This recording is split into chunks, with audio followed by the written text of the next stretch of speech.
زکوٰۃ ادا ہونے کے لیے تملیغ ضروری ہے۔ قرآن مجید میں اللہ فرماتے ہیں انما الصدقات للفقراء والمساکین والعاملین علیہا والمؤلفۃ قلوبہم وفی الرقاب والغارمین وفی سبیل اللہ وابن السبیل۔ اس آیت میں اللہ نے کن کن لوگوں کو زکوٰۃ ادا کر سکتے ہیں ان کی لسٹ بیان فرمائی ہے۔ اس پوری آیت میں اللہ فرماتے ہیں انما الصدقات للفقراء، زکوٰۃ تو صدقات تو ان لوگوں کو دیا جائے گا۔ لفظ آیا ہے قرآن مجید میں للفقراء، لام، یہ لام اس لیے آیا ہے کہ لام عربی میں کسی کو مالک بنانے کو بتانے کے لیے آتا ہے، کسی کو اونرشپ دینے کے لیے، دینے کو ڈینوٹ کرنے کے لیے لام استعمال کرتے ہیں عربی کے اندر۔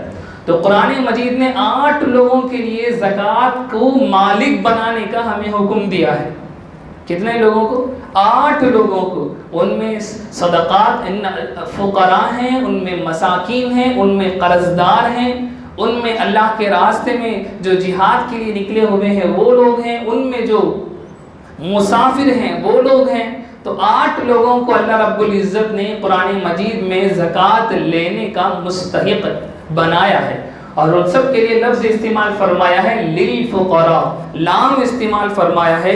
لام لفظ استعمال کیا جاتا ہے مالک بنانے کے لیے، اونرشپ دینے کے لیے۔ لہٰذا اگر کوئی زکوٰۃ کے پیسوں سے کھانا پکایا اور لوگوں میں اس کو کھلا دیا، اونرشپ کسی کو نہیں دی، تو پھر زکوٰۃ ادا نہیں ہوگی، زکوٰۃ ادا نہیں ہوگی۔ میں زکوٰۃ اس وقت ادا میری ہوگی جب میں ان پیسوں کا یا اس چیز کا اونر اس مستحق کو بنا دوں۔ اگر میں اونرشپ نہیں بنا رہا ہوں تو پھر زکوٰۃ ادا نہیں ہوگی۔ اسی لیے مسجد میں زکوٰۃ کے پیسے دینے سے زکوٰۃ ادا نہیں ہوگی۔ کیوں ادا نہیں ہوگی؟ کیونکہ مسجد میں کسی کی اونرشپ نہیں ہے، متولی کی بھی مسجد میں اونرشپ نہیں ہے، اونرشپ اللہ کی ہے مسجد کی، تو زکوٰۃ ادا نہیں ہوگی۔ اسی طرح گنجی کو پیسے دے دیے زکوٰۃ کی نیت سے، زکوٰۃ ادا نہیں ہوگی، کیونکہ گنجی میں کسی کی اونرشپ نہیں ہے۔ جو بالٹی لائے گا، ٹفن لائے گا، جتنی اسے ملے گی ملے گی، جسے نہیں ملے گی نہیں ملے گی۔ تو یہ اسے ہم کہتے ہیں اباحت۔ ایک ہوتا ہے تملیغ اور ایک ہوتا ہے اباحت۔ تملیغ سے زکوٰۃ ادا ہوتی ہے، اباحت سے زکوٰۃ ادا نہیں ہوتی۔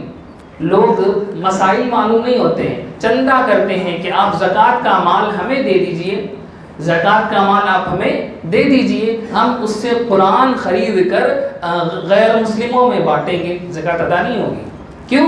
کیونکہ غیر مسلموں کو زکوٰۃ نہیں دے سکتے ہیں، فری ڈسٹریبیوشن سے زکوٰۃ ادا نہیں ہوگی۔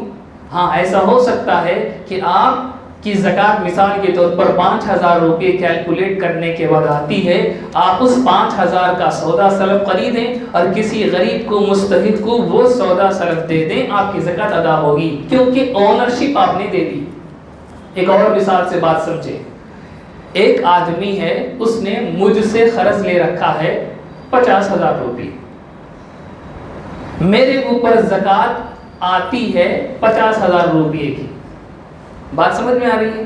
کسی آدمی نے مجھ سے قرض لے رکھا ہے 50,000 روپے، میری آج اس سال کی زکوٰۃ آ رہی ہے 50,000 روپے یا 20,000 روپے رکھ لیجئے کہ میری زکوٰۃ 20,000 روپے مجھے نکالنے ہیں۔ اور جس آدمی نے مجھ سے قرض لیا ہے وہ خود مستحق ہے، وہ خود مستحق ہے، حساب کے شریعت کے حساب سے وہ خود مستحق ہے، اس کو زکوٰۃ دے سکتے ہیں۔ تو میں نے اس سے کہا کہ دیکھو تو مجھے 50,000 دینے ہیں، تم نے مجھے کتنے دینے ہیں؟ 50,000 روپے دینے ہیں، میرے پاس زکوٰۃ کی 20,000 روپے رقم ہے، یہ رقم میں رکھ لیتا ہوں، 20 تمہارے قرض میں سے مائنس کر لیتا ہوں، باقی 30 مجھے دو۔ اس سے زکوٰۃ ادا نہیں ہوگی، اس سے زکوٰۃ ادا نہیں ہوگی۔ کیوں؟ کیونکہ جن 20,000 روپے پر زکوٰۃ فرض ہوئی تھی اس کی اونرشپ میں نے کسی کو نہیں دی۔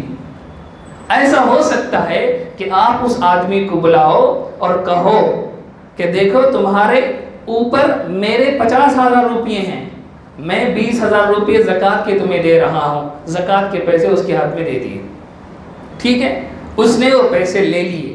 اس کے بعد آپ نے کہا کہ مجھے 50,000 روپے تم نے دینے ہیں، ابھی مجھے 20,000 روپے دو۔ اب وہ آدمی پلٹ کر آپ کو 20,000 روپئے دے تو آپ کی زکوٰۃ ادا ہوگی، کیونکہ اونرشپ چلی گئی۔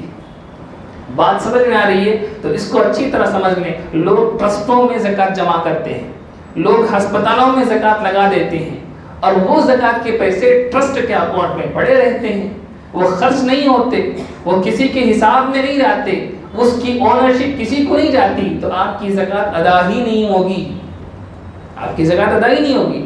اگلا سال آ گیا، ٹرسٹ کے اکاؤنٹ میں آپ کے دیے ہوئے پیسے ویسے ہی پڑے ہوئے ہیں، آپ کی زکوٰۃ ادا نہیں ہوگی۔ ٹرسٹ میں اگر آپ زکوٰۃ دے رہے ہیں تو وہاں کنڈیشن رکھ کر دیں کہ اگلے سال سے پہلے یہ پیسے خرچ ہو جانے ہیں، اور یہ بھی کسی کو اونرشپ دے کر خرچ کرنے ہیں، کسی کو اونرشپ دے کر خرچ کرنے ہیں۔ ایسا نہیں ہو سکتا کہ کالج کی فیس بننی ہے تو اس سے کہا کہ تو فیس رسید لے کر آ، میں پیسے کالج میں دے دوں گا، اس سے زکوٰۃ ادا نہیں ہوگی۔ آپ کو اونرشپ پے کرنی ہے، اونرشپ آگے بڑھانی ہے، تو اس بات کو اچھی طرح ذہن میں رکھ لیں۔